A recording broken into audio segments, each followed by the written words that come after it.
Hey everyone, hope you're doing all right. We are up to Acts chapter 5, and this is quite an action-packed chapter, I'd say. Let me have a quick rundown of what is happening here. First, we have Ananias and Sapphira who are deceptive about money given to the church, and it seems that God strikes them down dead in response.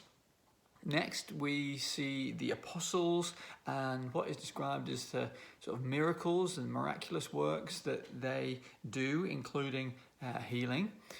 Then we have the apostles imprisoned, but an angel appears in the night and miraculously springs them out of prison, and they continue to preach to people all about Jesus and the resurrection and what he has done. And then it goes on to describe how that the apostles are beaten by the religious leaders who oppose them, but yet they counter as joy. They're pleased that they're able to suffer for the sake of Christ. So lots going on here. One of the things I think that we might read into this as we look at it is, well, there's a mixture of the sort of earthly, everyday stuff, but then also the spiritual, miraculous stuff that happens. You know, we might see, the sort of financial stuff, the lying, deceptive stuff, or even the beatings or imprisonment as kind of, that's just kind of stuff that happens, that sort of human behavior. But by contrast, we have angels, we have miracles and healings and that sort of thing. That's the spiritual, miraculous stuff that's separate to that. Well, I think the context of putting all these things together reminds us that there isn't that sort of earthly and spiritual divide in the Bible. There just isn't. God is the God of everything. Yes, Ananias and Sapphira lie, but God strikes them down dead. It seems God cares about those things, the small sins or the financial stuff or the way that we use our money. God seems to care quite a lot about stuff like that. We see the angel springs the apostles out of prison, and yet after that they carry on doing what they were doing before that. They're just preaching, they're teaching, they're telling people about Jesus. On the one hand, they're beaten, but then they don't see that as just it's just something that happens. No, it's, wow. We see this in the perspective of God. God's counted us worthy to suffer for the gospel. And so there isn't that dividing line.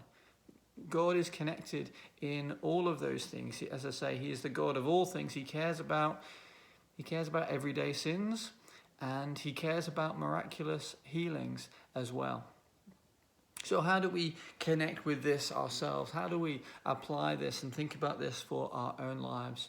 Well, let's do the same. Let's count our lives and every aspect of our lives as spiritual, something that God cares about and is interested in.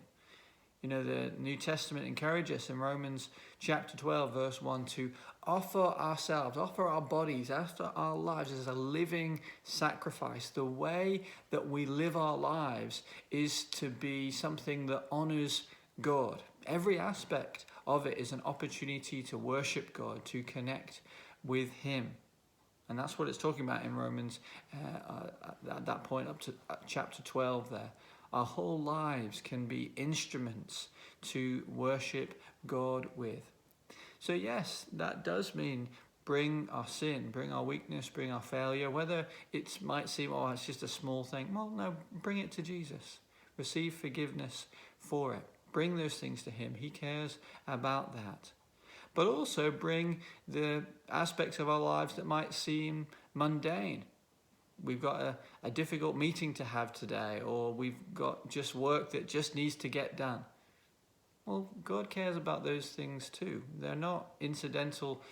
They might seem like incidental things in our lives, but if they're part of our lives, they're opportunities for us to connect to God with. God, help me to do this. Help me to find your encouragement. Help me to find your pleasure in being diligent with this aspect of work or of life or difficult conversations with our children or whatever it is, or being a friend to someone.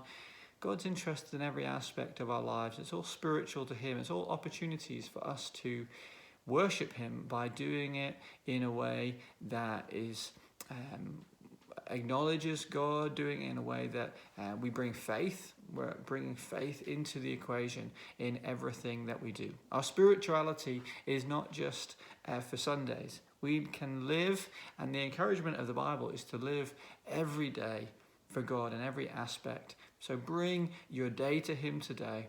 Connect with him, ask him for his help, and offer your day as an opportunity to be a living sacrifice to God and to honor him with it.